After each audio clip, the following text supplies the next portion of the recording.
we'll get started. Yeah, you got to stand right here. Oh, I see him. All right.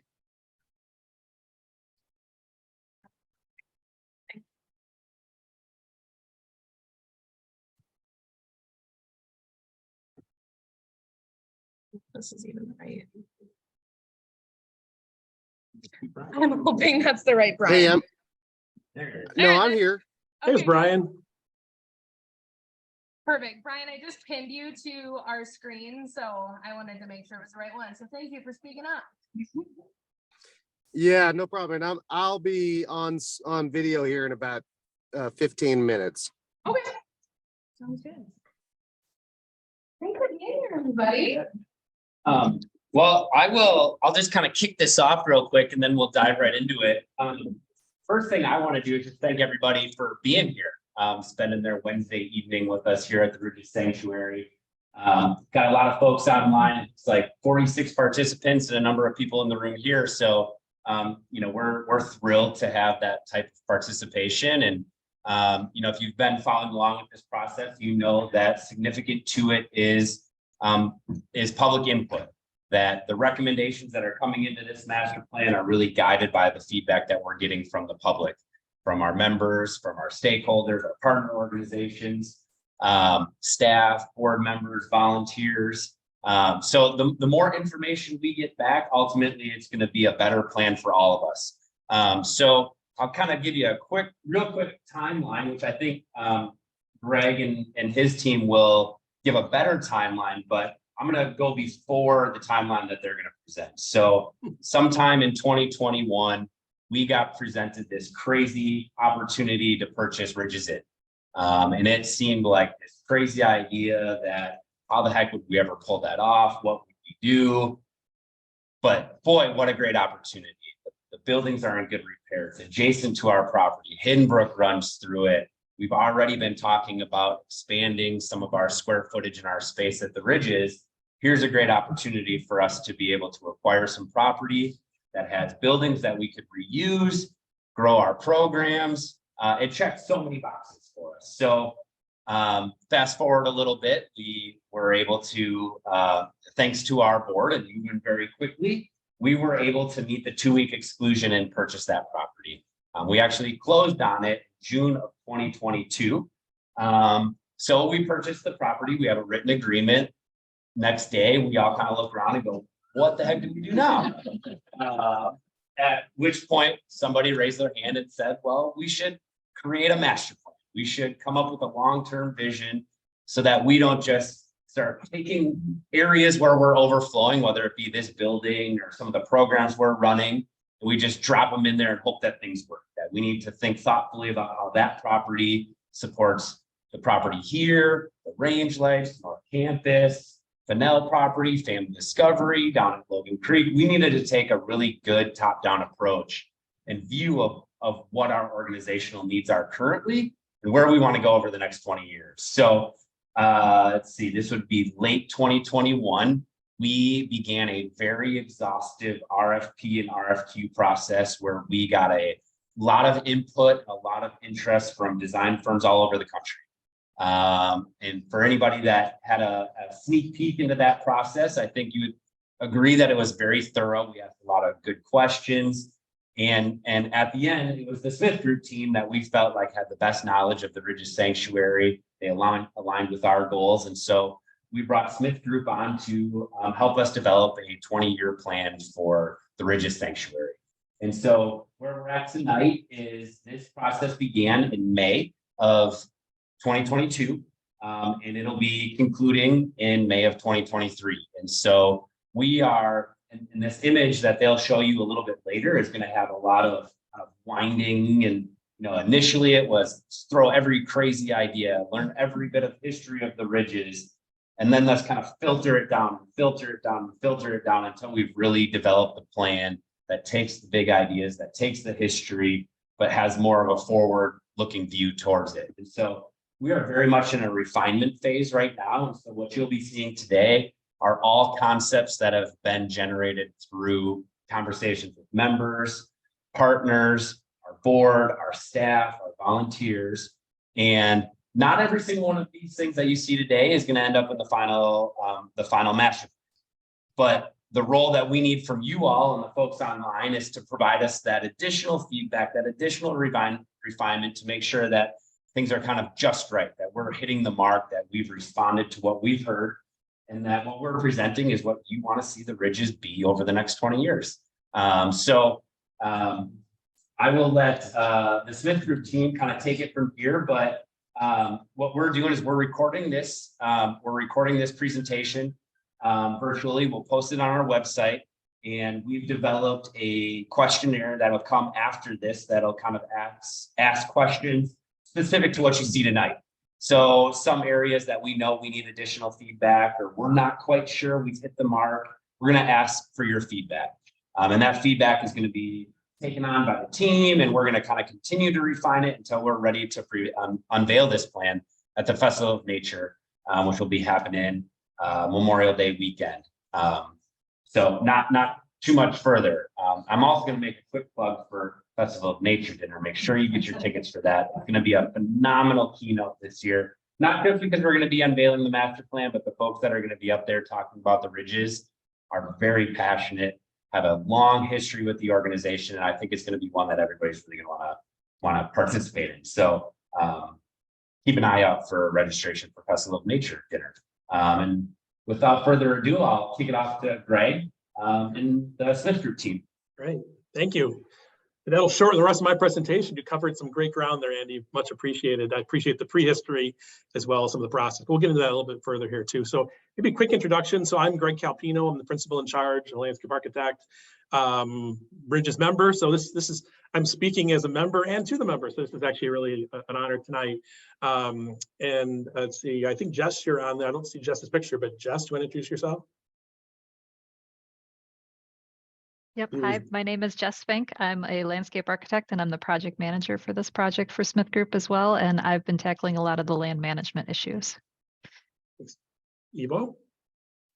Hey everybody, Ivo Rosendahl, architect with Smith Group, and I've enjoyed assessing some of your existing facilities and looking into the future with everyone. Crosby?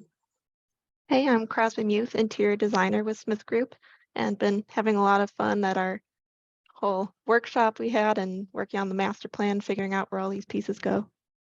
Thanks. And Brian, last but not least. Yeah, can you hear me okay? Yep.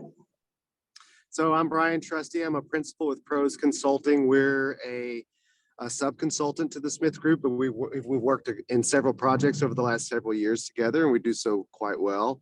One of the unique aspects that I bring to the table is a deep experience in operations, maintenance, and funding and finance for nature centers. I've been in the nature center business as a practitioner for at least the last 25 years and spent a good portion of the last 10 years as the vice president over Audubon's national network of 34 nature centers and 28 wildlife sanctuaries. So I certainly understand how these types of organizations operate, where their opportunities are, where their pinch points are, and that's the role I play in the process. All right, thank you, team. So, and our screen is frozen. There we go. So, so tonight we're gonna kind of run through a few things. This is primarily a summary from our December retreat, but again, we've been with you for a lot of you since really since May when things kicked off at the dinner, kind of kicking things off formally in June, met quite a few in the tent in August. So it's been a culmination of all of that. But tonight we're going to, again, kind of hit the highlights from the retreat. That includes some land management that Jess is going to walk us through, program highlights that Brian will walk us through. Then we'll kind of talk about some of the more physical planning and design things that we'll do as I'll be talking about that a bit, and then kind of turn the corner into some of the draft master plan ideas that we'll start solidifying into a report soon. So there it is. So that's what Andy was talking about. Lots of threads getting to be woven into something much more strong and durable for the future. So yeah, we kicked things off Festival of Nature. Again, throughout the spring, summer, and fall, there have been various engagements. But really, this process was one of the big highlights was the December 15 to 16 retreat that we had. We locked ourselves in the snowstorm up at the ridges, which was fantastic. What you'll see tonight are a lot of the highlights. So imagine yourself being at the retreat right now. This is the end of the retreat. We're presenting the ideas to you, fireplace crackling. So hopefully get you in the right mood here. So, and we are right there where it says, which is a really key point, because as Andy pointed out, the feedback, from membership, board, everybody on board here is really critical that this is your plan, not our plan. And based on that feedback, we'll start to further refine, head towards approval in April with the board. And then we will gladly see you at the Festival of Nature as we unveil this. So just kind of the highlights of the retreat. Again, we had this over a 2-day session and we covered a lot of ground. So there were some kind of full group things where we, talked about the process to date and goals and such. We circled back on some earlier efforts of kind of the climate planning. And we kind of did some really early looking at some of the alternatives that we had done prior to the retreat. Then we broke up into 3 different tracks. One of them was facilities planning track that again got into more of the maps and drawing and things like that. We got to do some nice touring, which you'll see here in a second. In a different room in the discovery room was Jess and friends covering land management, which again is an equally important component of this.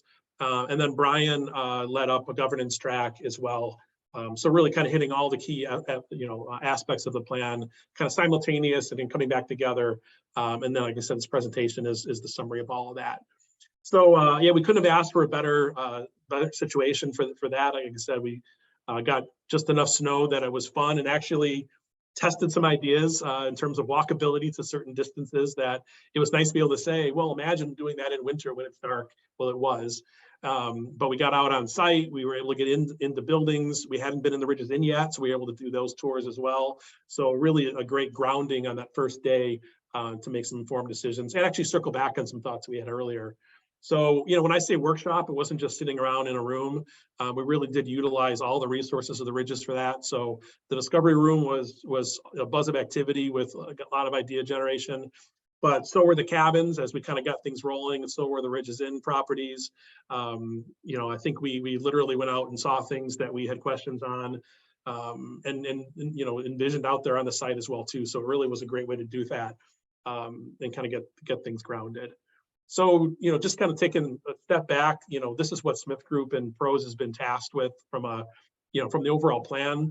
The primary focus is the Bailey's Harbor, cluster of the heart and, the nature center and family discovery trail area. But we are looking holistically at really the whole picture here up at Apples Bluff and down to Logan Creek as well too. And we'll touch upon those a bit during the presentation. So this was something that really started back, June lightly, but really in August when we were in town for the member meeting. We started looking at your vision statement and mission and core values. Again, the goal here was not to reinvent this, but was to really sharpen it a bit. So, a vision is really supposed to be where you're heading, and the mission is really kind of how you're going to do it. And you didn't quite have that, but we really kind of wanted to build on what really was strong, which was the 3 pillars, education, preservation, and research. So this is what we came up with as a team, working with the board, working with staff, the feedback we got from the members back in August. I'm not going to read every word of this, but we do think it captures the spirit of where things are heading, and the board, I believe, thinks so as well too, as of last week. But it's still a draft, so this is something that we definitely, I know Andy and Katie and the board still do want feedback on this, but we do think this is an aspirational vision of where the Ridges, wants to head, and it does talk about, again, leveraging those key pillars. But you'll see in the next slide, it does also talk about maybe a little bit of a back to the future to one of your other roots that maybe isn't one of those 3 pillars, which was your community voice. So this was taking those words from the vision and mission statement and thinking about how they really work.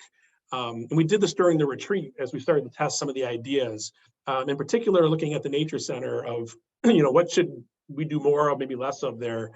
And it really, we kept coming back to the Ridges, clearly sitting at this intersection, between the 3 pillars, but that community voice, being that place, the portal when you're in Door County, the voice that you've had since 1937 in terms of, doing the right thing from a conservation perspective, everything. So it was interesting how, really the three pillars are there, but that fourth pillar in a way of community, being that partner, that voice, was something that really kind of really rang true. And you'll see it in some of the designs actually that it, I think we confirmed that in the process. I think also starting to think about, again, a more current, voice about climate resiliency definitely, has been happening throughout this process. And I think that was confirmed as well too. So that leads us to kind of the first piece, which I'm going to turn things over to Jess at this point. Thanks, Greg.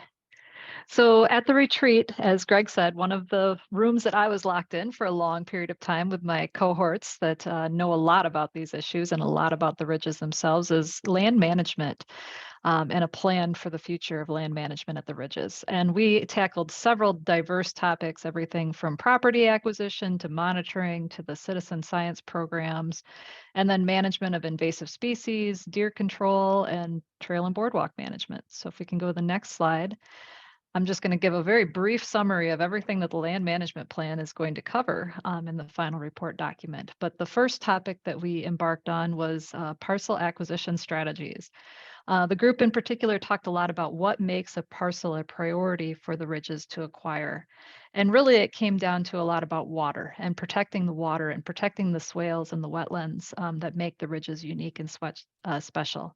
So looking at the watersheds such as Hidden Brook and Logan Creek, also looking at groundwater recharge zones and how that flow from hydrogeology gets into the swales. We also looked at connectivity of the parcels for the ridges. In particular, priority parcel would be one that fills a gap that's a kind of a puzzle piece that's missing from the fabric of the property that we own, not just looking at the ridges property that we own ourselves, but also at our neighboring properties that are protected by the DNR and Toff Point. And then finally, just back to our roots from 1937, looking in particular at properties that might have unique plant communities and rare species that need to be protected. Once we got past what makes a parcel a priority, we also then looked, if you could go back a slide, Greg, there quick. So we also looked at establishing a donation process and then also doing educational outreach to owners that might not be currently interested in selling their property, especially a lot of our lakeshore properties that are very high value. But reaching out to those owners instead to be a resource that recommend management activities and being a partner with them on preserving the land. So next slide. So the next topic that we addressed was monitoring protocols. So we've got all this property, what's on it and what kind of condition or shape is it in? And so we talked about what are we really monitoring? And we are monitoring for specific plants, specific species populations, understanding where invasive species are at and the management that's needed to protect them. And then understanding how our rare species are possibly growing or declining in population. We also need to monitor our natural communities and habitats, understanding the dominant plants and hydrology and water quality. And then we went on to talk about training and procedures for these monitoring protocols. So how to do them safely and what needs to be monitored and who is the report from the monitoring going to, from the Land Management Committee all the way up to the Board of Directors. So next slide. So citizen science programs was next on the list. So we wanted to understand the active programs that the Ridges is participating in, both leading and then also programs like the Wisconsin Wave Water Action Volunteers that you're participating in by providing teams for other programs run by the DNR and UW Extension. But understanding those active programs and opportunities to improve them and to improve the volunteers and the mentorship that's happening within those programs. And then look at potential new programs that the Ridges could participate in. And then finally, we talked about, in conjunction with our facilities planning group, we looked at the need for citizen science support facilities. Right now, citizen science is based out of, for those that know it, the garage behind the upper range light. It's kind of crammed into a corner there with their supplies. And really, in order to expand those programs, they need facilities that have easily accessible storage and running water for both cleanup and for field work. Training areas, both indoors and outdoors, and then also locked chemical storages and mixing sites for invasive species control. Next, we tackled the topic of invasive species management, understanding previous efforts for the Phragmites and with crown vetch and other species that have been targeted and how well those have worked. And then the need to develop an invasive species action strategy that updates the inventory maps and creates priority lists and control plans for species that we need to target.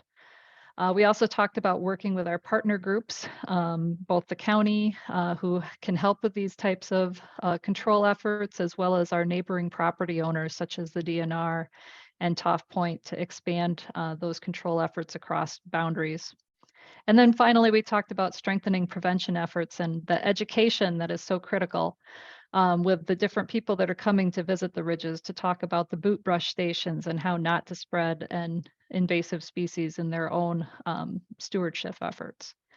And then finally, we talked about some of the diseases and insect canopy openings that are happening, specifically with the emerald ash borer and beach borers that are taking a toll on our forest canopy. And we realize that we need to respect nature's timeline for forest discovery with a lot of these efforts. We are seeing some resistance with these different species to the disease, and we want to see where that goes in the future. So the goal there is to only remove hazard trees that might pose a problem for adjacent trails, but otherwise to let nature take its own course to regenerate those forests. So next, we talked about deer management.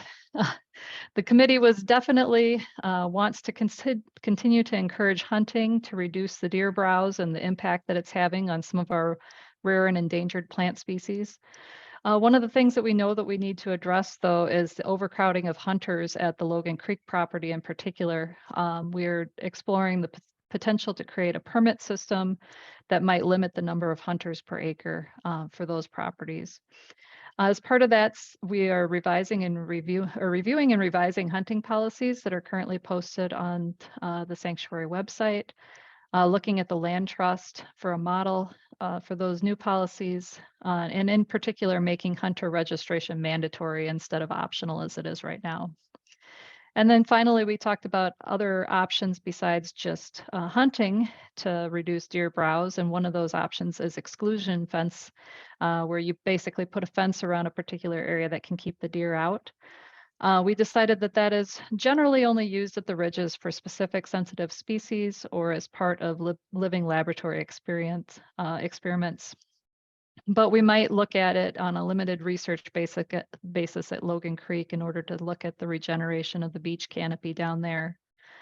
And we believe that we need to keep a reserve fencing supply on hand in case there's an immediate problem that we see out there that we need to address.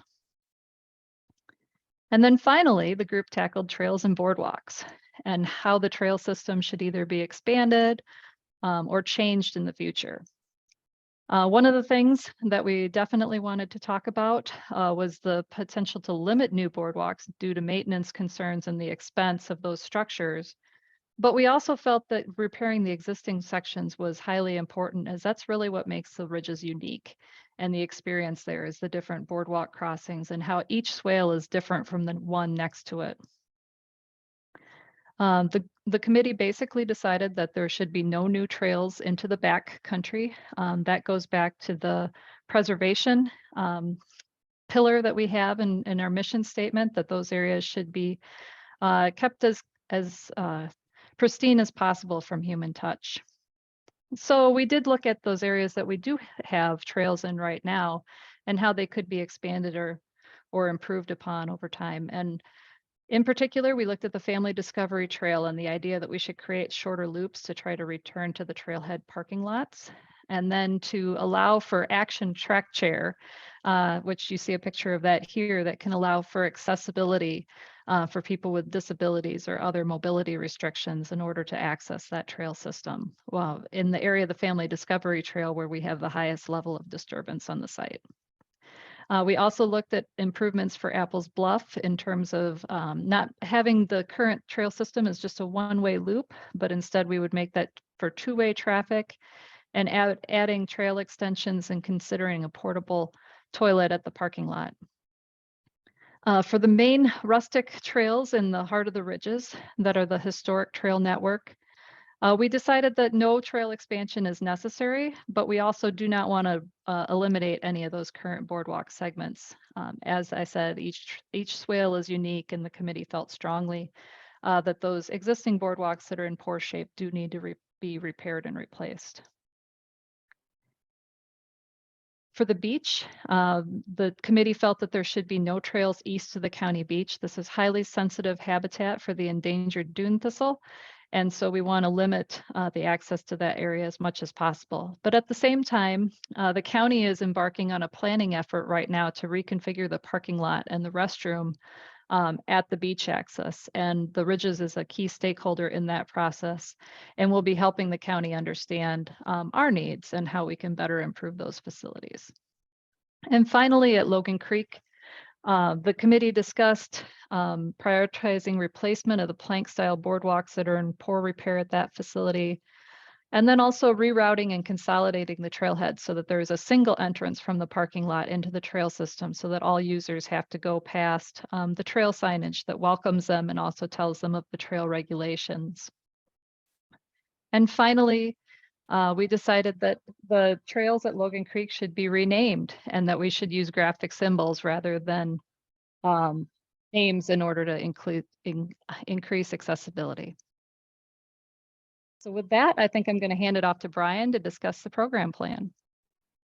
Great, thanks, Jess, and glad to have made it back to my video camera. So good to join you all visibly and not just audibly. So we've been doing a lot of work since, as Greg mentioned, the project started in back in June, May and June, and really over the summer, and then August meeting with you all in the membership meeting. We came back in October for a fairly intense program workshop over a couple of days with staff, the members of the board, some key partners, some of your programmatic partners, such as the local school systems, and then of course some other stakeholders. And what we came out of that process, what you see that image on the slide is actually this exercise that we did where we had the staff identify each of the individual programs that was being provided by the Ridges on an individual color-coded Post-it note, and then to post that on a grid on how aligned to the mission it was versus maybe more loosely aligned to the mission of the organization, and then what was the financial impact of what was the revenue generation from the program, because there's a number of lenses as a 501c3 organization that's fiduciarily independent. There's a number of lenses you need to look through in order to evaluate the success of your programs. One of those is it supporting itself from a financial perspective or contributing in the way that you want it to the overall financial portfolio of the organization. And so what was interesting is what we saw was we have a whole lot of in that image, you see a whole lot of programs that are very high mission alignment, but they're all over the spectrum when it comes to the financial outcomes that they produce. And so that was just one lens that we were looking through. And you should look through your programs through a number of different performance metrics, including not just the number of outputs that you produce, but the outcomes that you produce from that. So the Ridges is famous for phenomenal programs. We all know your summer camp programs fill up within hours of them becoming available to the public because how popular they are. And that's, the participation levels should be one of the metrics that you're looking at when you're evaluating programs. But you should also be looking at, what are the long-term outcomes that we're actually aspiring to as an organization? That vision, mission, and core value statement that Greg shared with you at the top of the presentation really is kind of the framework of that. And, do we measure success in the number of second graders that we run through our programs, or is there something more that we're trying to accomplish? And that was kind of the vein of the discussion over the course of this workshop. So we talked about the need to formalize the curricula for school programming. because the school programming you do right now is very successful and impactful, but it's actually almost personality based around the educator. We need to actually formalize that curricula.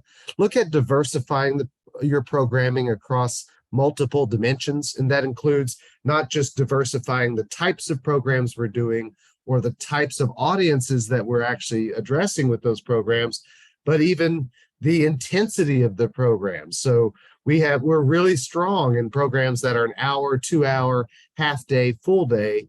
Well, what about even more intense programs than that? There are a lot of successful models out there in nature centers like yours. I've already talked about outcomes versus outputs. And then of course, the financial metrics we want to look at through cost recovery, fully understanding what is the true cost of making these programs possible. Are we pricing them properly to actually recover the cost at the level of cost recovery that we want for each program, which would be different. There will be some that we want that will be very happy subsidizing the cost of those programs because of how closely aligned to our mission they are, the type of audience they're serving. And there's other programs where we want to generate revenue over costs. And so that's making sure we're doing that respectfully. Next slide. So we developed a draft program plan in December that's going through various iterations of editing and evaluation right now. But there were some number of program development opportunities that we identified. And some were in the area of school programs, and we provided some specific examples. Looking more at engaging in youth service programs. So, there are existing youth service organizations like the Scouts and Boys and Girls Clubs and other faith-based youth service organizations. But there's also opportunity to engage with those that are like the Student Conservation Corps and be a host site for those types of programs. And similar to that, you can look at providing more immersive conservation field experiences. So I talked about diversifying programs and their intensity. Is there an opportunity for the Ridges to offer multi-day programming for older youth during the summertime? That's really this intense, immersive conservation field experience that's catching these people at a moment where they're really starting, in that older youth, older teen period, really starting to set some lifelong values and some lifelong direction. Also looking at should the Ridges offer some conservation themed excursions for members? That could be domestic, could be international, could be closely linked to your mission, of course, and some of the unique habitats that are located on the Ridges properties. So there's, others could be also virtual options, expanding out on our citizen science, unique approach programs, such as programming for people with various abilities. I was very successful at Audubon at launching a Birding for the Blind program and things like that. So there's opportunities there. And then, of course, also becoming strong in providing programmatic experiences for local and regional landowners around land management and stewardship practices that will also advance their priorities. So from a strategic perspective, we also recommended developing mini business plans, going through a regular and intentional development and evaluation process and a matrix that you go through on an annual basis to really set your program priorities for the year. So you stay in that constant evaluation loop or cycle of making sure you're keeping things fresh and not working too hard to provide things that no one's using, or it's not producing the outcomes that you're looking for as an organization. That's kind of the highlights of the program plan.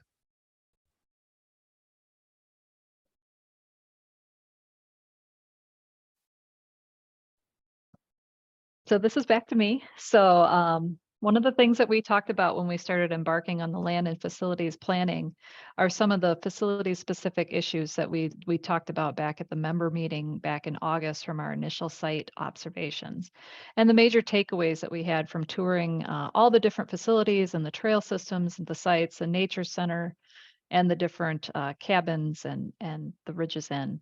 And so some of the major pieces that we were looking to highlight in this master plan to address, the biggest one is that first bullet under education and program, and that was to assess and validate the best uses for all your facilities. That's the Nature Center, the North Campus, the Ridges Inn, the Fennell property, especially given that the program in the Nature Center is overcrowded. One of the things that we saw with the programs that Brian was talking about is kind of this need for this community room that might seat up to 100 people, and finding the best place for that right now, since the Nature Center is not really configured in order to accommodate crowds of that size.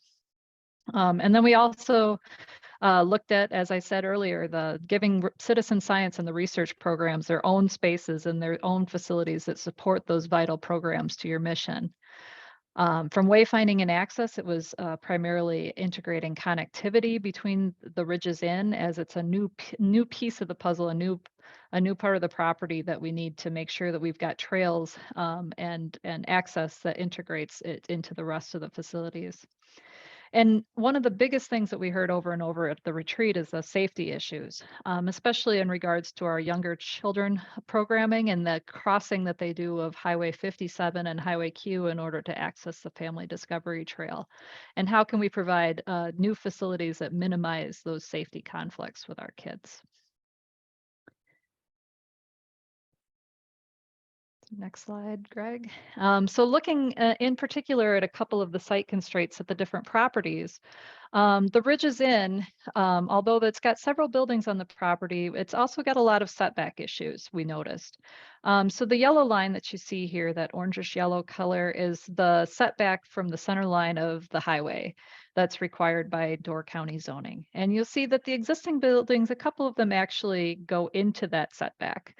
So we talked to Door County zoning about that, and they're like, well, those existing buildings are grandfathered in, so we can replace or repair within the footprints of those existing buildings that are within the setback. But anything that we take out, any buildings that we remove at this time and we don't replace or repair that are located within those setbacks, once you remove them, they're gone. So you can no longer develop within that footprint. The other piece of this picture that you can see here is as Hood and Brook goes right through the middle of the site. And so in order to better protect the water quality of the creek and also respond to Door County's zoning requirements, there's setbacks from that navigable waterway as well. And then also, we don't know in particular exactly where the wetland setbacks are from the swales that are located on the Ridges property.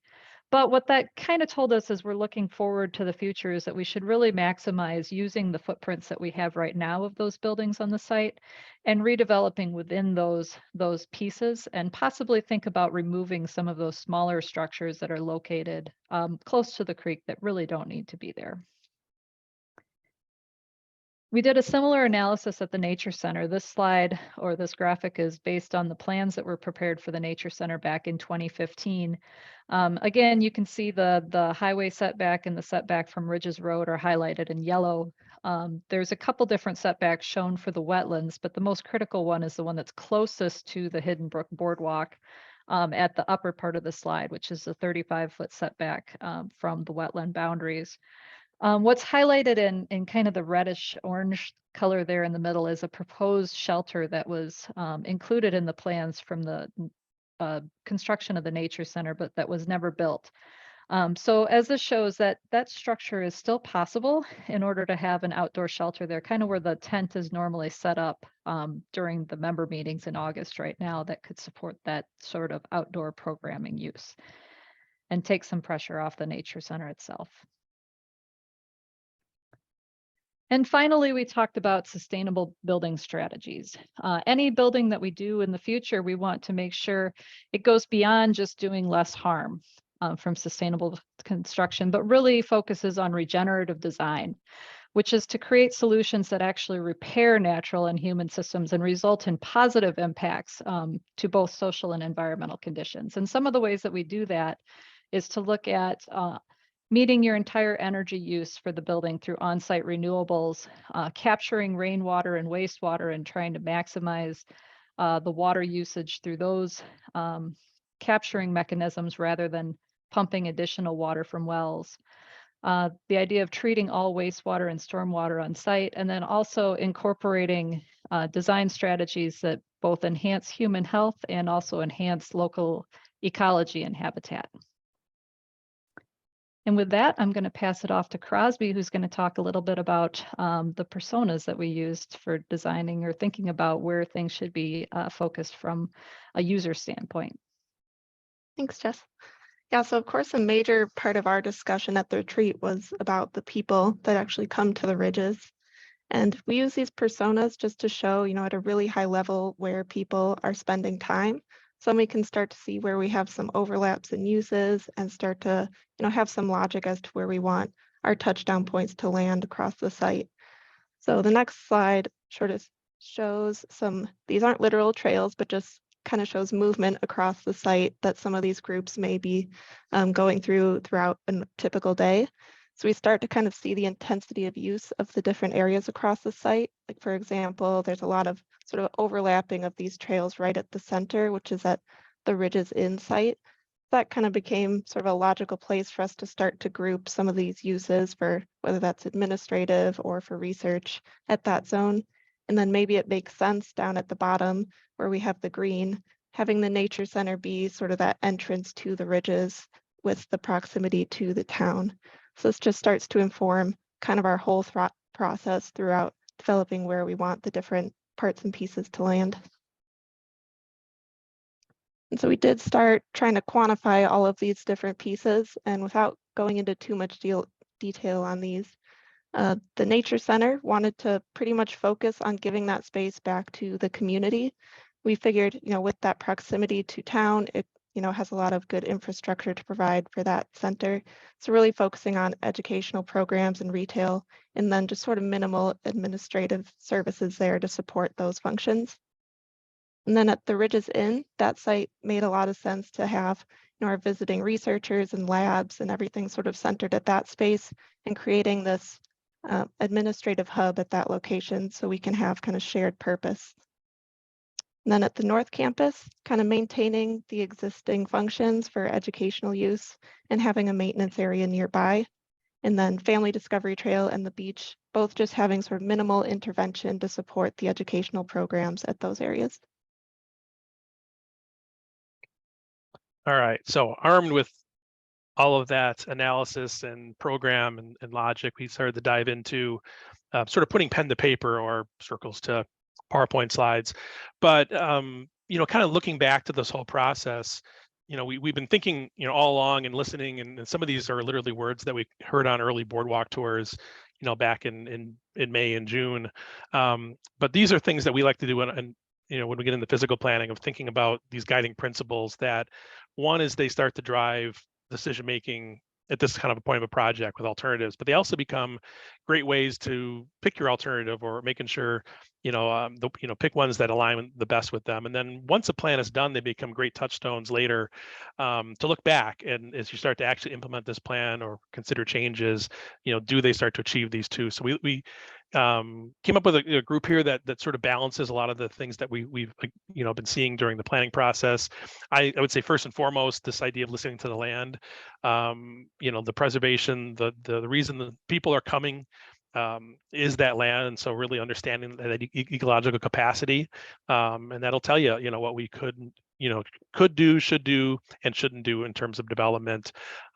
Jess brought up earlier when she was talking about the Family Discovery Trail, there are areas that are, disturbed, previously. And so, where those areas can be leveraged for, an addition or something that's a little more user intensive or a certain trail type, that's something we want to encourage, which lets us balance, that logic of listening to the land. Jess also talked about, getting beyond doing less harm, really thinking about restorative design practices on anything that we do, new or renovated, again, leaving handprints, not footprints.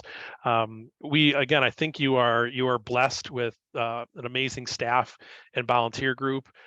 They know the land. We're still learning, despite spending, 2 days in the room as Jess did, we're still definitely learning. So you have those experts, listen to them. It really is important as we start thinking about operations and maintenance and the capacity to add things.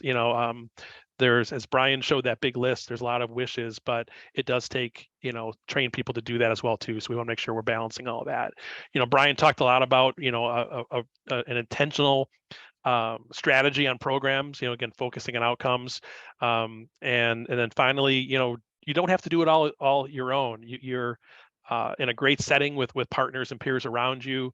The town itself, those are all things that we can leverage.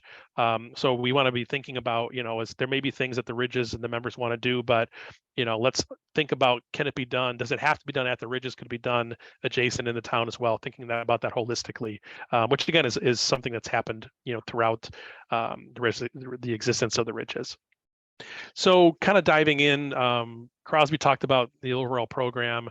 There were a handful of things in that program that I would say, were probably demanded a little more attention, just because they start to take up a little bit more space or a little bit more complexity, and they kind of fall into a handful of buckets.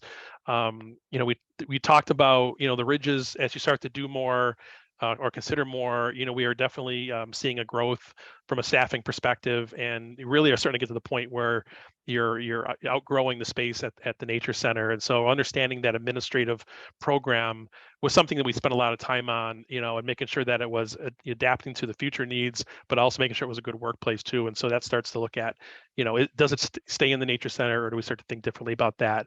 Same thing with research. If we start to really do it, not be in a garage behind the upper range light with no light or water, what do we really need to do that right to make sure that pillar is supported? So again, thinking about the space we need from labs and storage and such, but also starting to think about the opportunities that might, the Ridges Inn does give us, as well as partnerships with UW Green Bay and others that are thinking about, maybe this is a more regional opportunity from research. So thinking about the lodging we have there and how that might work, thinking about what we really need to support those educational programs, facilities. So we are, just basic things like toilets, things like that, storage, so we aren't crossing the road or always going back to the nature center from the North Campus. And then, finally think about the community piece of that. And I may ask Brian to weigh in here a little bit too, but one thing, looking at the discovery room, again, I think you are already that community portal, and, you are running everything out of that discovery room. And so I think this idea of, what is really needed to do that, today and tomorrow, we really came to the conclusion that we need to maybe reimagine that as something more flexible, maybe a bit larger. And we're calling that a multi-purpose community room. I don't know, Brian, if you want to weigh in on that at all. Yeah. I appreciate that, Greg, because I meant to actually talk about that a little bit earlier when we were talking about programs. So I'm glad this came back up. Capacity management and space management is actually one of the Achilles heels of nature centers and their business models across the country.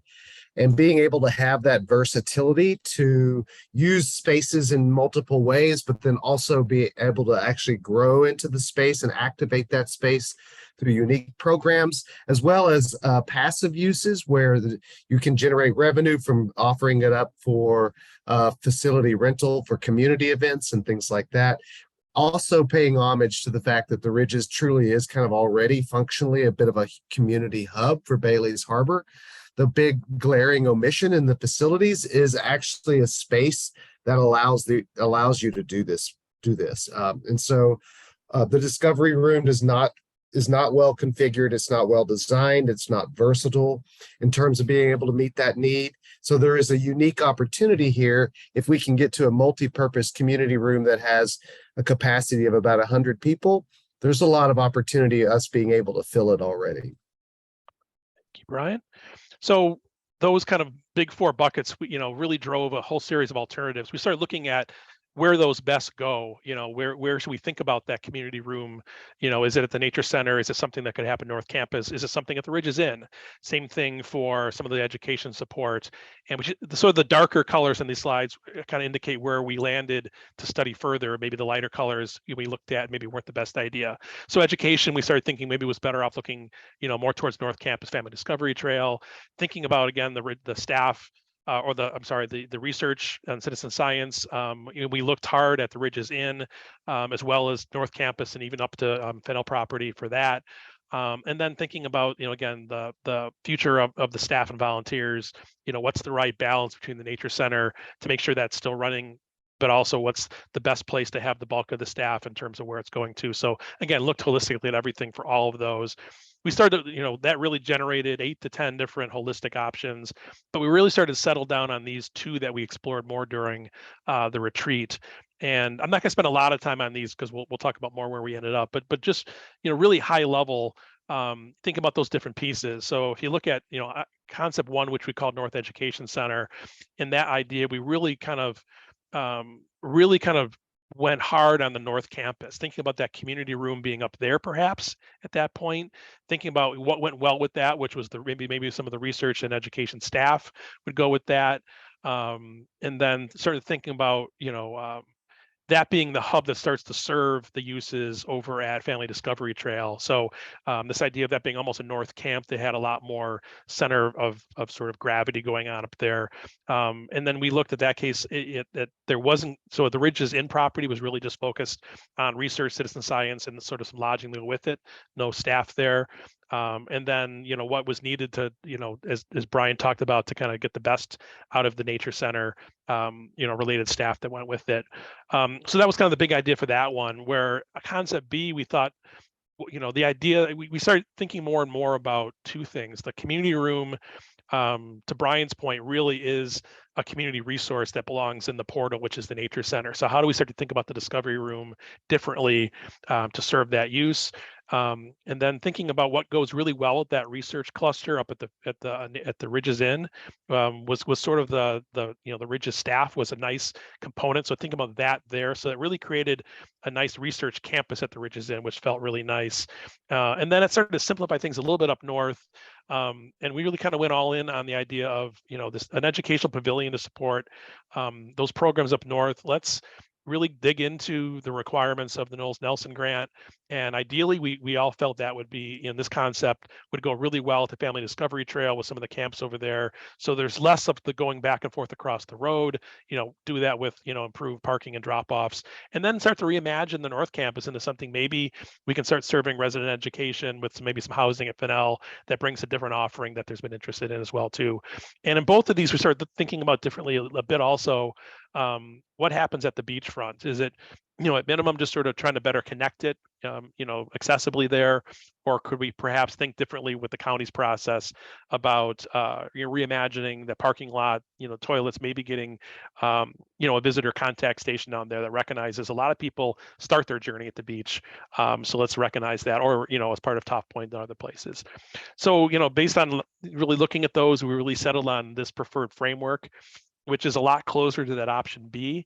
If you kind of go through these sort of campuses, which are haloed here, the community campus around the nature center, again, has that community room reconfiguration, which we'll talk about in a little more detail coming up here.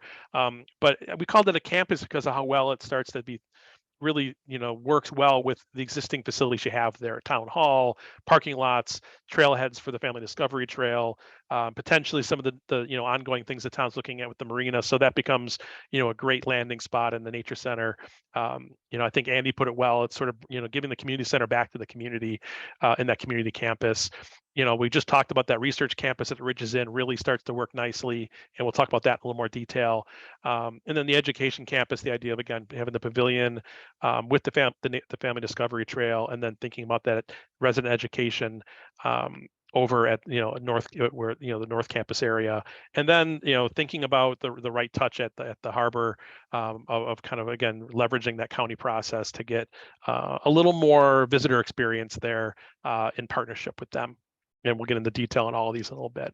So at this point, maybe I'll turn it over to Ivo and Crosby to talk about the Nature Center.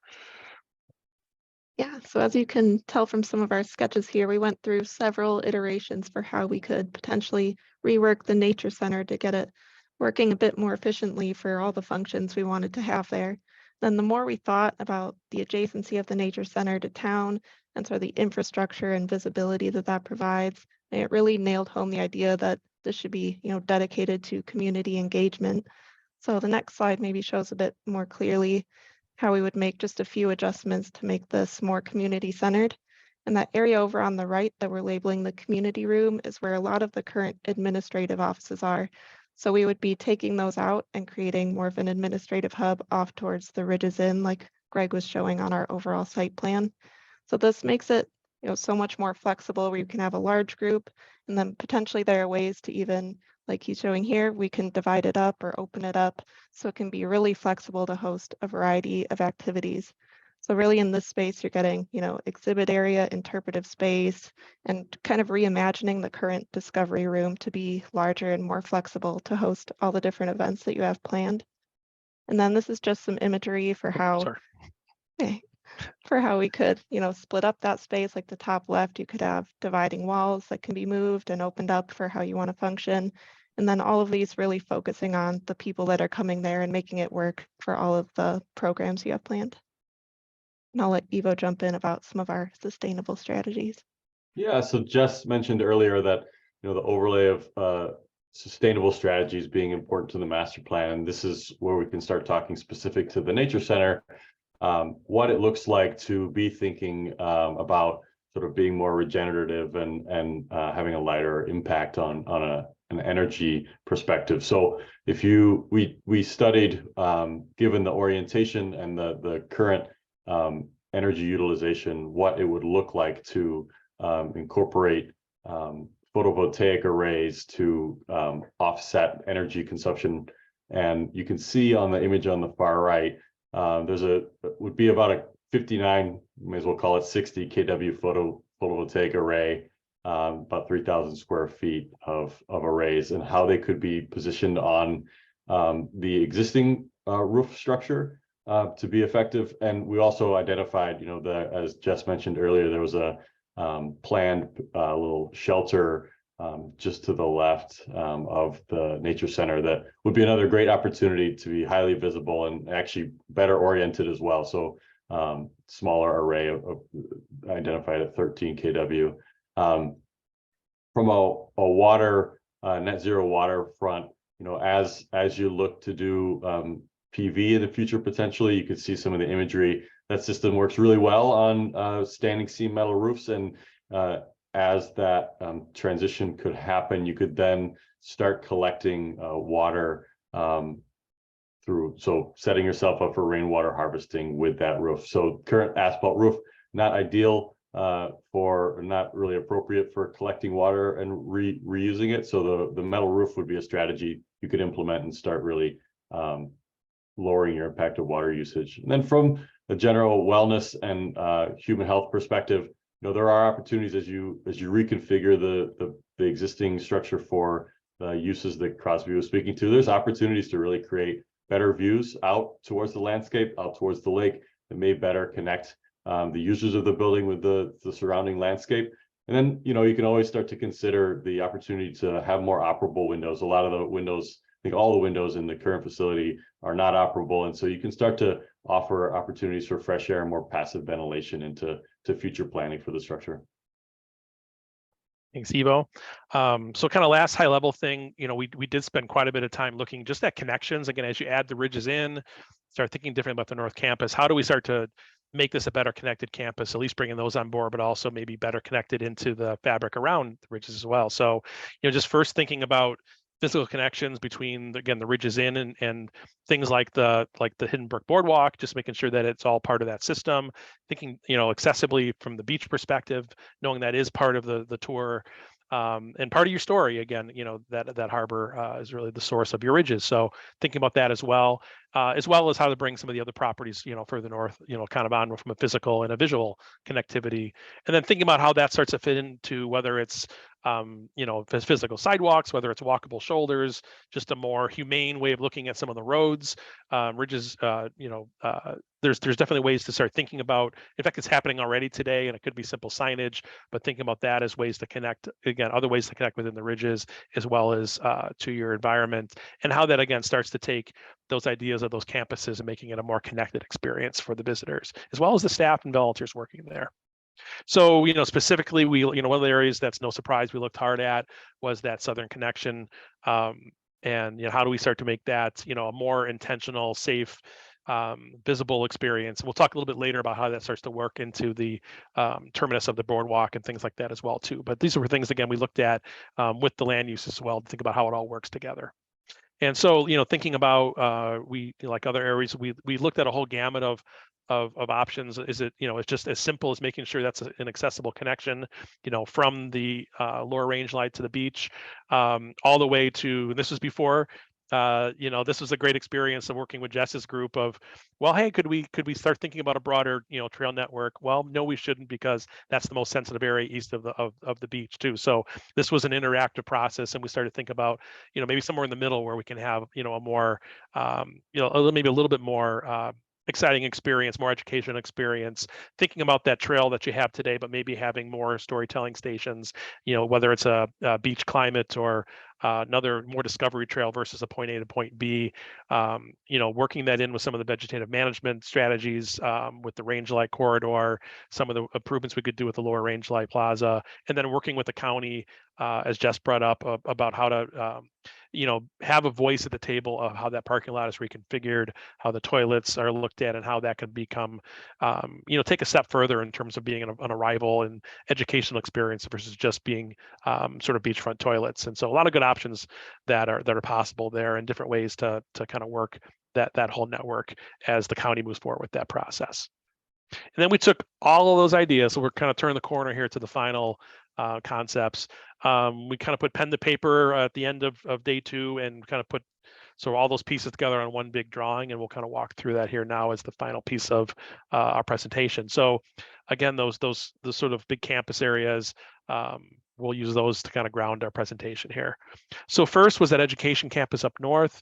So again, the big pieces of this really starts to look at kind of the next iteration of the Family Discovery Trail, with support for that, some of the trails discussions that Jess talked about earlier with smaller loops, things like that, the pavilion, proper drop off and parking, so that makes it a true self-sustaining site versus having to rely on constant crossing of 57. Think about what could take its place in the north campus, maybe with the move towards that more resident education that starts to work with the Fennell property, with potential for housing and trails and storage over there, reimagine location for the workshop.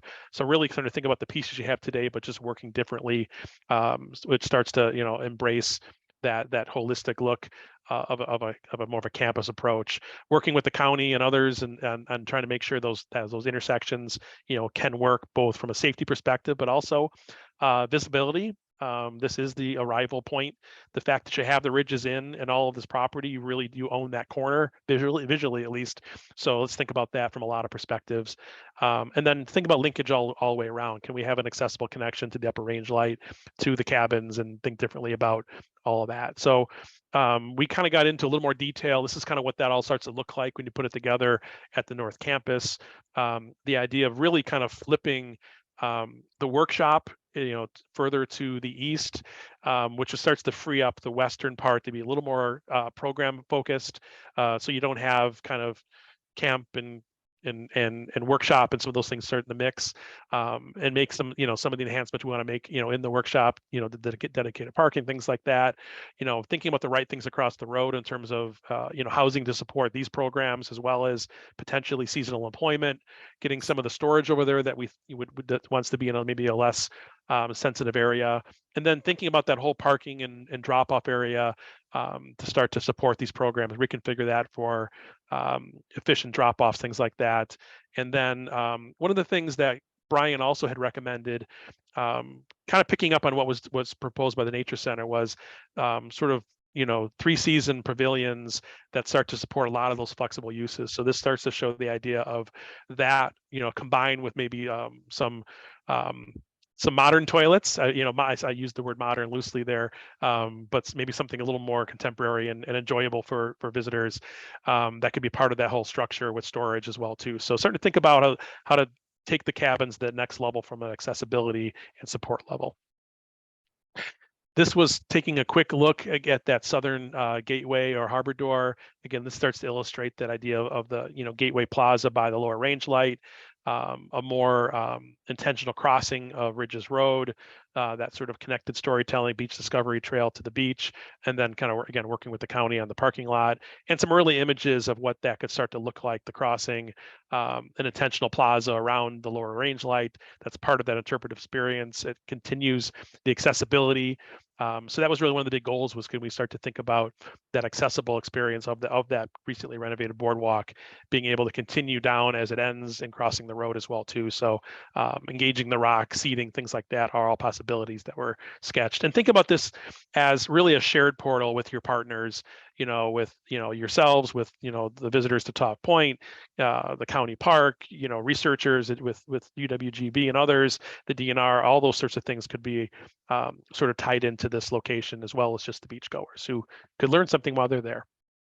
And then it took us to, I would say, probably our, probably the area we spent the most time getting the detail on was the research campus. And so this is a real high level, then I'll turn it over to Ivo and Crosby. But thinking about how we could reimagine the Ridges Inn holistically to take on that research and staff program. So this starts to illustrate, the adaptive reuse strategy of Jess talked about, earlier buildings that should stay and maybe should go. So you start to see kind of that bluish green, is the Hidden Brook, of thinking about a proper corridor for that, to restore it and research it.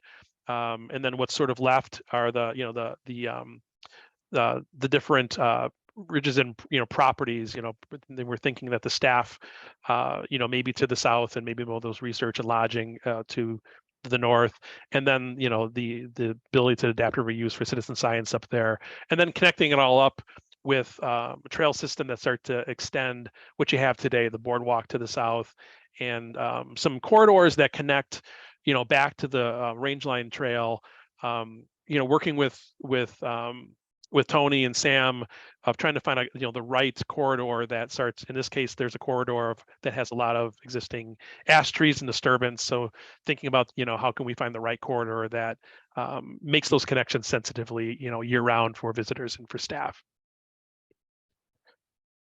Ivo?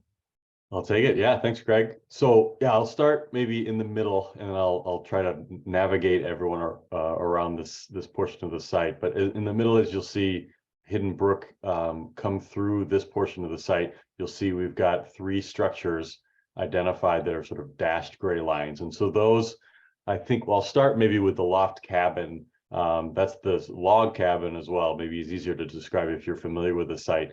That we would imagine to relocate, while the other 2 structures just to the plan south and to the left of the log cabin would be removed from this location. And those, the fate of those could be sold, they could be relocated and repurposed, but we felt strongly that they should not sit in their current place, and we should do a best practice and respect the offset from the brook and move to study the rest of this particular site accordingly.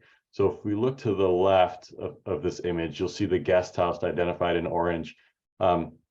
This is where we'd imagine or plan the administrative functions of the Ridges to go. And so this would be a renovation to best maximize the interior of the guest house. And then we anticipate a thoughtful small expansion identified in blue on the right side of that house to be necessary, just to make sure that we can get all the administrative functions required. And so there was some thoughtful, and there will need to continue to be some thoughtful considerations on how those administrative functions work, right sizing people's office space, considering being agile, those types of things, so that you don't overbuild and you continue to be able to get the maximum usage out of a really thoughtful light touch on the land. As we move to the right, maybe I'll start with the lodge, the larger orange swath that you see. So the intent there, as Greg mentioned, was to really renovate that into a combination of housing and research labs. The structural module is really ideal for this, and frankly, as you see some inspiration images in a moment, the positioning on the site is maybe tighter than we would in today's day and age put towards the Ridges landscape itself, but it leads to really special opportunities for research and a connection to nature. As you move towards the head house of the existing motel, we evaluated that structure, and it didn't really suit a really good future use for research or for lodging in general. This is a sort of a single family home that's been adapted and was had a lot of code challenges for accessibility and so forth, and low ceiling heights and some challenges that would be difficult to really reuse. So that portion is when Jess suggested that there are areas that maybe we could build on an existing footprint. That's the portion that we were considering, that if there were to need to be some sort of communal, maybe this is where the kitchen or any sort of amenity space, living room sort of huddle spaces for researchers that are at the lodge portion, just connected to the south of that building. That would be where we'd imagine those functions being, just rebuilt in a better way, more functional, code compliant, new head house for those uses. And then as we move to the right, the juniper birchwood cabin, that we would intend to retrofit as a citizen science space and repurpose that use. As Jess mentioned, it's within the setback of the highway, but it's an allowable scenario to leave in place. So we felt that was the best future use for that structure. So here's really some maybe inspiration images, some precedent to consider as we look at the future potential of each of those structures. So, you know, the image on the far left, number 1, this is really this thought that the Ridges property is has a lot of opportunity to be sort of refreshed and be a really thoughtful sort of living quarters and for any researchers on site. It certainly creates a really communal central zone the way it's set up. As you move to the images sort of 2 and 3, these start to show opportunities to connect the spaces really thoughtfully and really connect view portals back into the ridges and back to the nature that's being studied. I think each one of these is not a far squint from the properties that exist today. So really felt that those existing structures could relatively light touch be reimagined as great research and lodging for individuals visiting the ridges.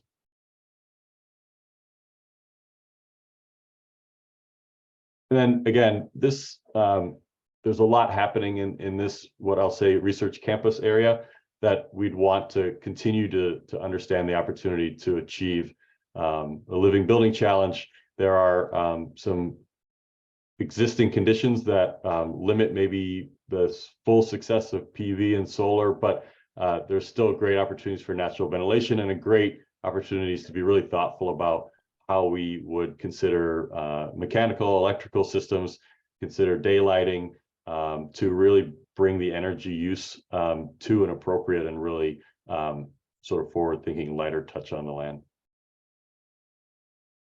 So home stretch. So that's really kind of a highlight of, you know, really the ideas of, again, the core Bailey's Harbor, you know, kind of complex, the community campus, the research campus, education campus, the Harbor Door.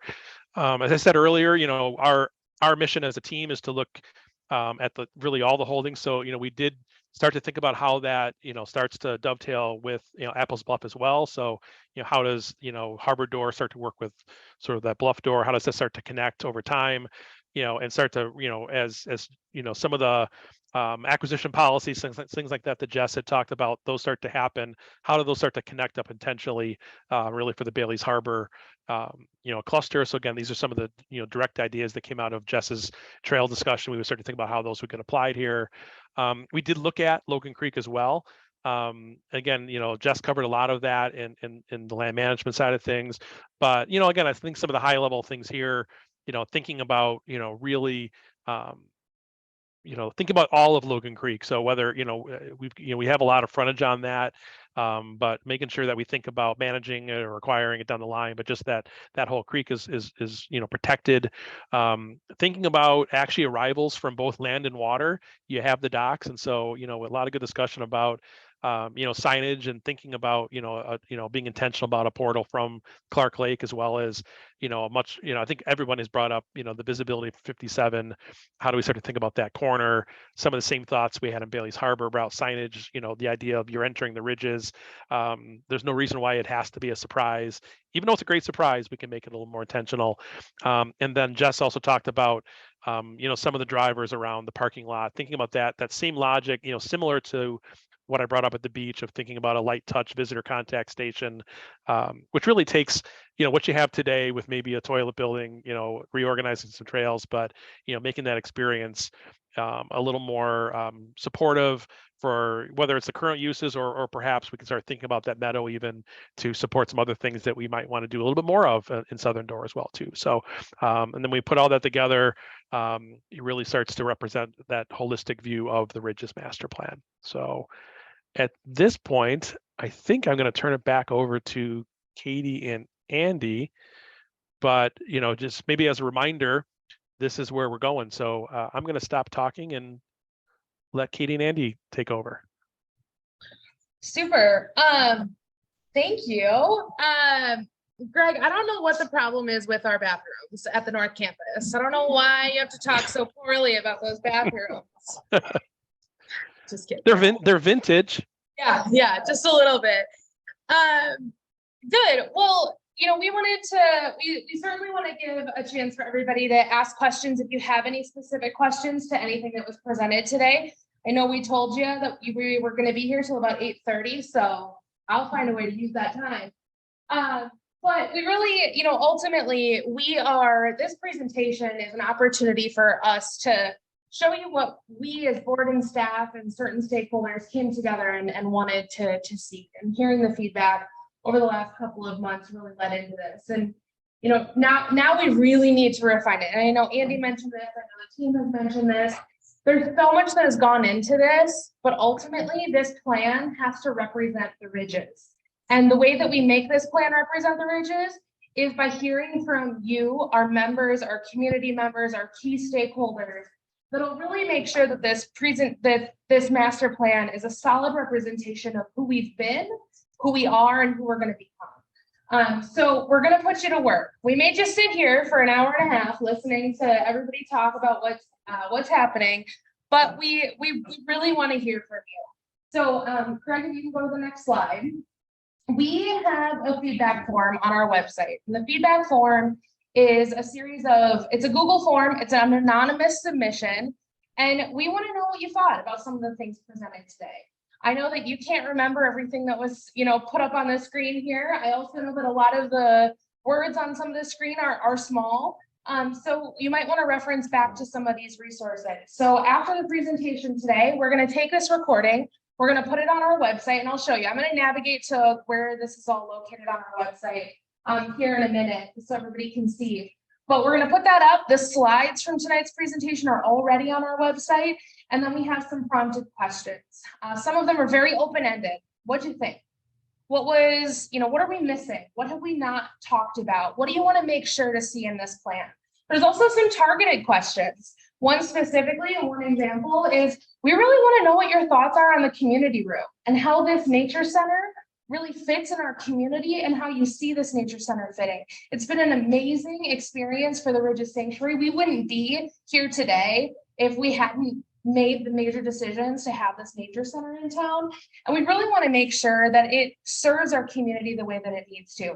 When this building was discussed in the first place, there was always conversation about these spaces flexing into new things to make sure that we're meeting the demand of our community, of the Ridges family, and of the organization itself. So we have questions like that are in there. And then just final prompted. There's multiple sections of this feedback form. So if you think that what we presented tonight was really good in some areas, just skip over them, go to the next section. You can come back, you can resubmit, but we really want to hear from you. Andy and I were just talking just about a deadline for submission. We were thinking March 1st is probably the drop dead. We are going to be looking at the responses. Obviously, responding right away is going to be the best chance of getting your feedback in. And it being fresh on your mind, of course, is always good. So, Greg, if I can have you stop sharing your screen, I am going to just show everybody. I want to share our screen just to navigate to the location of the feedback form as well. So I need to go here. Greg, can you see my Google here right now? I see it. Yes, I do. Perfect. So what I'm gonna do for everybody, so if you visit our website, ridgessanctuary.org,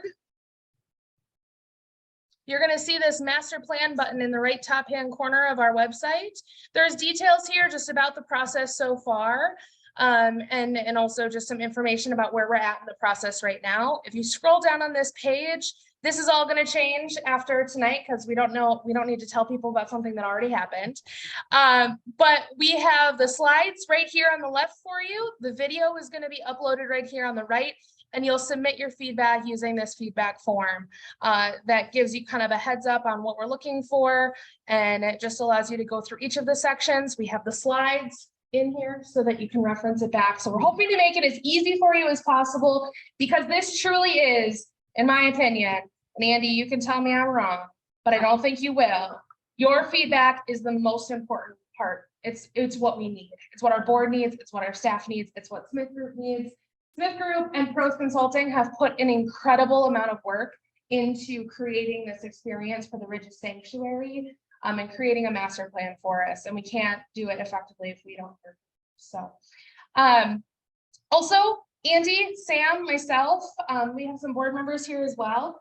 If you have things tonight, and I'm sorry, I'm talking to the people here in the room right now. You guys online, you're gonna have to get in the car and come to the Ridges. If We're you good. wanna, We're good.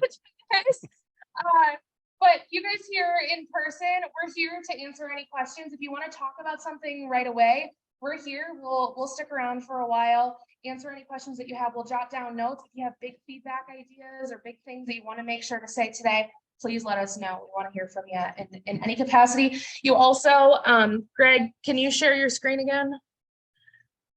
Let's see I didn't here. think about this before I said anything. Our contact information, Andy and myself, if you want to shoot us an email or want to give us a call over the next week or so, we want to talk to you. We want to be able to have these conversations if that's the easiest way to submit your feedback. What did I miss? Anything? Yes, if there's any initial questions immediately that we can address, we do have a little bit of time. We can also get out early, but we would have some staff, some board members, in the room. If there's anything that you don't want to wait to get home to ask, we're happy to answer any questions right now, or you can tell us that you loved everything here, or you can tell us that we totally missed the mark. But one thing I feel like I need to say is, as we ask, why are we doing this? And I feel like we're doing it because it's what the Ridges deserves. We're at a point at the Ridges where we are in this building. There's such a demand for what we're doing that it's really worthy of the organization to be looking at where we're going to go over the next 20 years. I think about, if not Wisconsin's premier land conservation organization, because of the programming that we do, education that we do, the research that we do. So this plan is really just bringing forward the thing that we've always talked about wanting to do, and putting it at the forefront and guiding us there. Sorry. Well, that was for the people in the room. Sorry about that. We'll take notes on what Andy just said and share them afterwards. Apologies for that. If anybody does have any questions, I see Paul Laurie, your hand is raised. I'm going to unmute you in just a moment. Here in the room, if anybody has any questions you'd like to address, please raise your hand and we'll call on you. But Paul Laurie, I'm going to let you raise your question first. So, what about fundraising? What is the source of money going to be in the future? What is the image going to be to fundraisers? And that there's been a lot of change, especially from younger rich people, about what they look for in terms of organizations. So there's been no discussion about economics.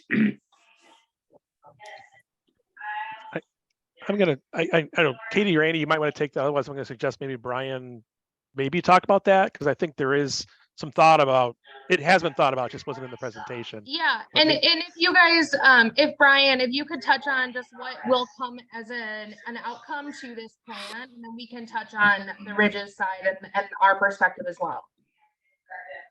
Yeah, you bet. So, Paul, that's a great question.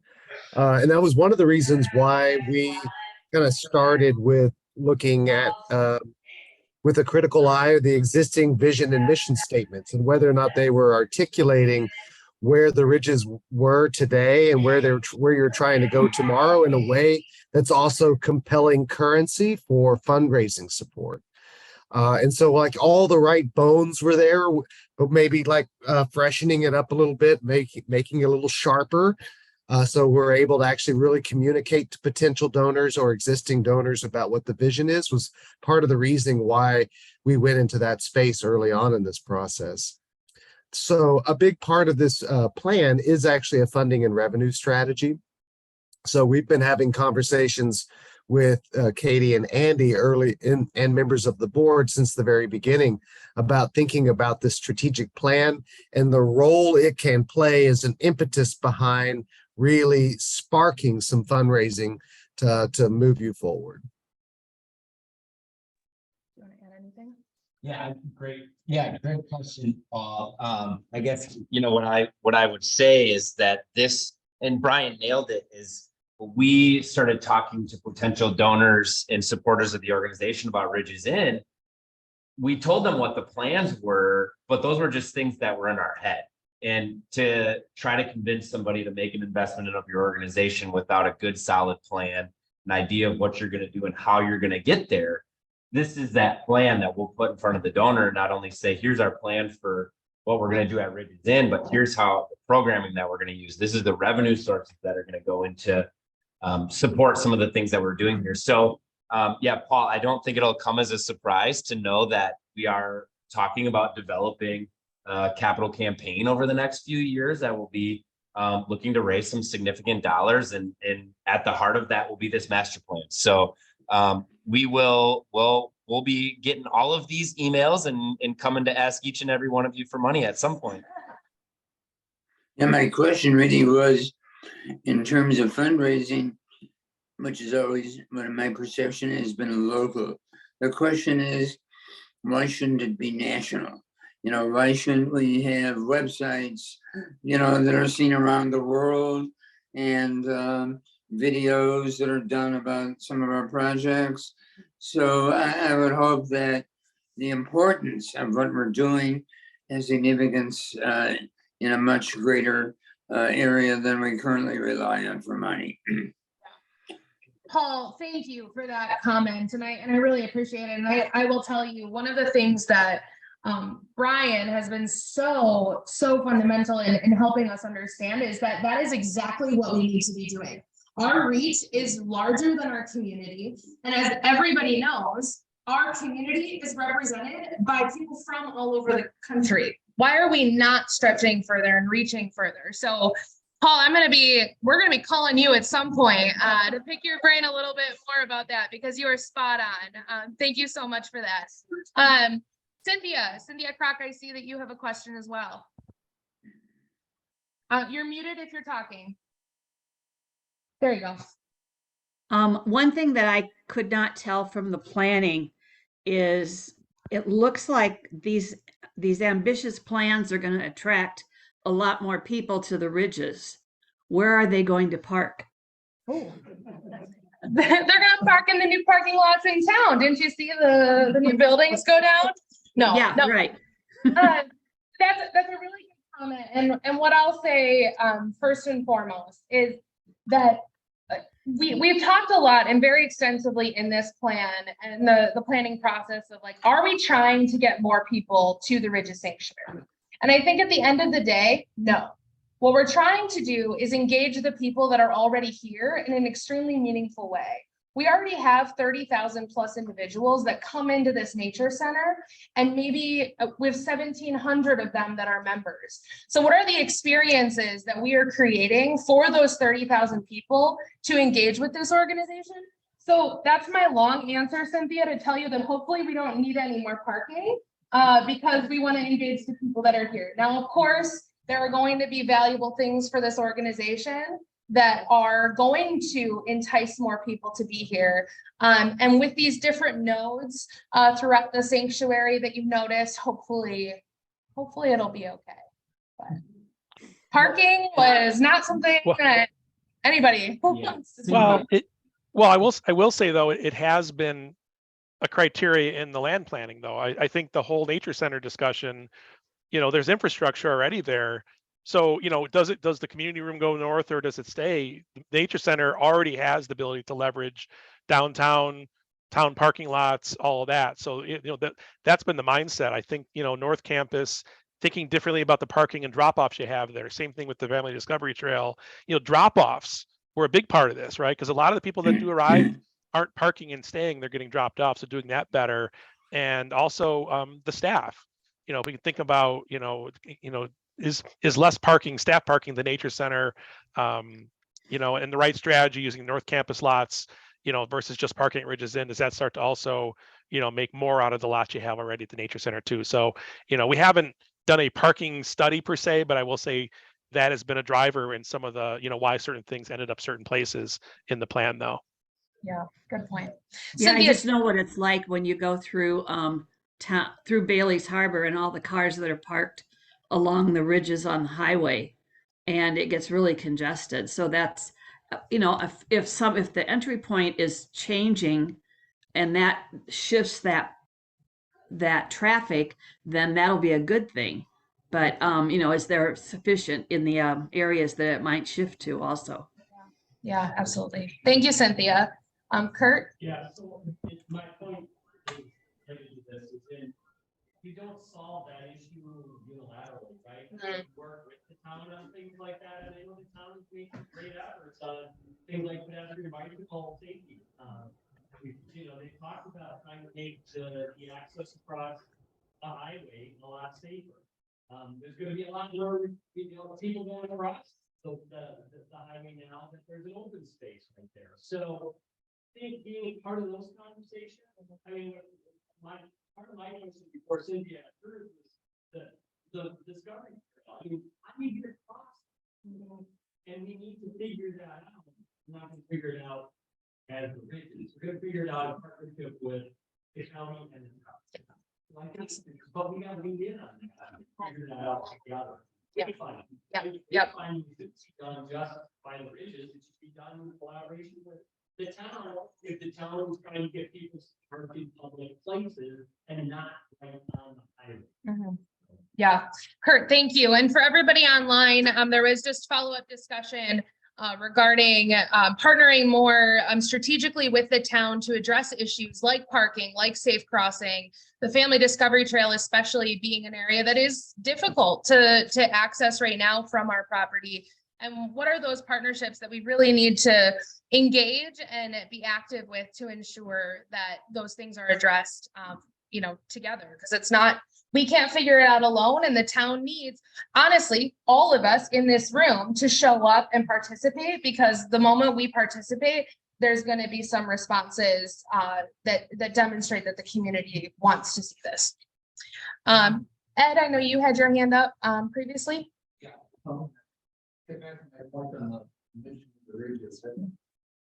Wrong. Can you come up here and closer to the computer?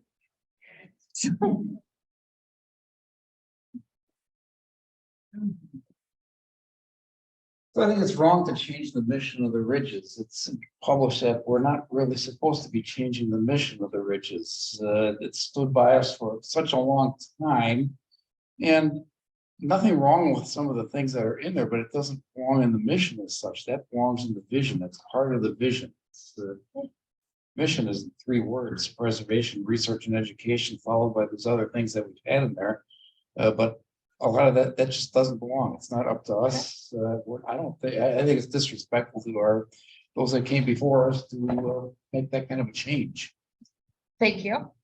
I will, one of the things, and that is something that we really would like to hear feedback on. That's one of the targeted questions in the feedback form, is regarding the draft mission and vision statements. I did some fun research not too long ago just to find out, like, how did we get the mission that we have right now? Between the years of 2000 and 2007, the mission statement changed 3 times to really identify who the Ridges Sanctuary was as an organization. The mission statement that we had, that we've published, presently is that statement that started in 2007. And I think that there's a lot of opportunity for us as an organization to say, is this who we are? Who are we? How are we communicating that? And how are we still honoring the legacy of those that have come before us? So a lot of really interesting things. So please use that feedback form to submit your feedback for that specifically as well. Brian? Katie, yeah, I just wanted to add to that. I don't think anyone here is working to change the mission of the Ridges. No, the mission is staying the same. What we were looking to do was update how we communicate about the vision and the mission and the core values in a way that can be fresher with your donor community and with your partner community and your stakeholders community, and speaking to not just you all as the membership and the community at large, but to those critical partners you need to be successful. Great. Thank you. Any other questions before we close out this portion of this evening's activities? Yeah. Be able to see on that subject. You mean the response, like the feedback form? That's a great question. We will, there's going to be an appendices to the master plan just in general that will include all of the feedback that we've received throughout this entire process. This would be a location that we would share something like that. We will be using it internally to kind of see what the common trends are, themes, and share them with Smith Group of Pros Consulting as well. So yes. Oh, and just a reminder that the submissions for the feedback form are completely anonymous. So please share your open, genuine thoughts, and all feedback is good feedback. Truly, we really want to hear what you have to say.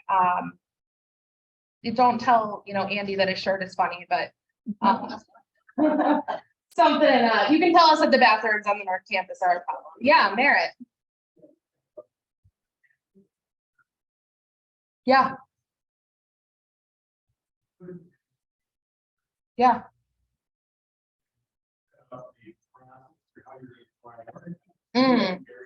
Yeah. Yeah. Yeah. So, Greg, this might be a good question for you. The question here in the room, here is, there's a lot of things in this master plan. There's a lot of priority, there's a lot of things. How are we going to prioritize that? So this might be a really great time to talk about phasing. Yeah. Well, I mean, first of all, again, I think some of the feedback we're going to get here is going to help some of that. I think, it's hard right now. Right now, everything's on the table, but I think there is a workflow of certain things need to come first, to do other things as well too. So we'll put some thought to that first of all, which might drive some phasing and, that. But ultimately, feedback from these kinds of meetings and the staff and the board are part of that. What do you really like? What do you want to do sooner? Those might be priorities. In other cases, it might be really big needs or opportunities where funding is there or a partner is as well. I think I will say a lot of what came out of Jess's group, the land management, there's some high priorities there that are just, it's just a lot of it's operational maintenance, that kind of stuff as well too. So some of it might be things that are high priority just daily. Others might be more for the campaign that Andy talked about, might have a different conversation. But we'll definitely, start to at least be thinking that way and see what people really like and don't. And that'll be a driver here.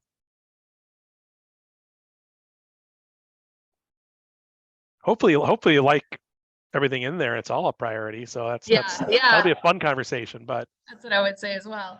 Jess, there's a question in the chat.